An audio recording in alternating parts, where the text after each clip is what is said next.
Elena was loading groceries into her trunk when she heard the commotion in the parking lot. "Please, someone help. My grandfather he's not breathing right." She turned to see a young man, maybe 19 or 20, supporting an elderly gentleman who was clutching his chest and gasping for air. People walked past, glancing over but hurrying to their cars, unwilling to get involved. Elena didn't hesitate. She abandoned her cart and rushed over. "I'm a nurse," she said quickly. It wasn't quite true.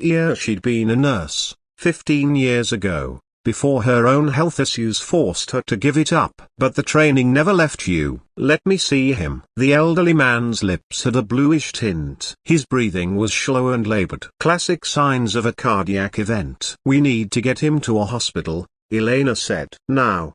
Did you call 911? "Yes, but they said it could be 20 minutes, so there's a major accident on the highway." "I don't think he has 20 minutes. The young man's voice cracked with panic. "I don't have a car. I took an Uber here to visit him." "Please, can you help us?" Elena looked at her 15-year-old sedan with its dented bumper and check engine light that had been on for 3 months. Looked at this frightened young man and his grandfather struggling to breathe. She made a decision. "Help me get him in my car," she said. "Street Mary's hospital is 10 minutes away. I'll drive." They got the old man. His name was Henry. She leaned into her back seat. The grandson, whose name was Marcus, held him steady while Elena drove faster than she'd driven in years, her hands tight on the wheel.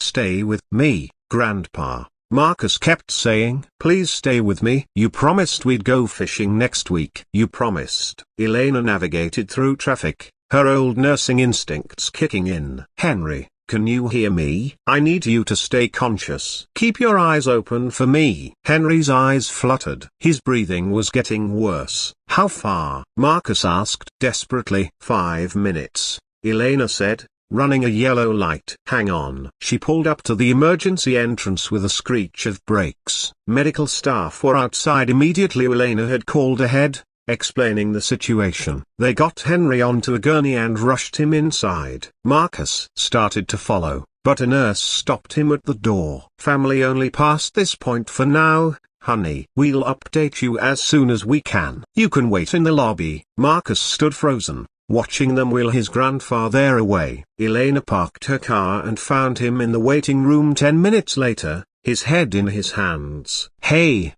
she said softly, sitting beside him. "The staff here is excellent. He's in good hands." "I should have noticed sooner," Marcus said, his voice breaking. "We were just shopping for dinner ingredients." He said he felt a little tired. "But I just thought he was getting old. I didn't realize." "You got him help," Elena said firmly. "That's what matters. You didn't ignore it. You acted quickly." They sat in silence for a moment. "I'm Marcus Holloway," he said finally, extending a shaking hand. "I didn't even thank you." "You probably saved my grandfather's life." "Elena Martinez," she replied, taking his hand. "And I'm just glad I was there." Can I at least pay you for gas?" "For your time?" "Absolutely not," Elena said. "You don't pay people for doing the right thing." Marcus looked at her with grateful, haunted eyes. "Will you stay?"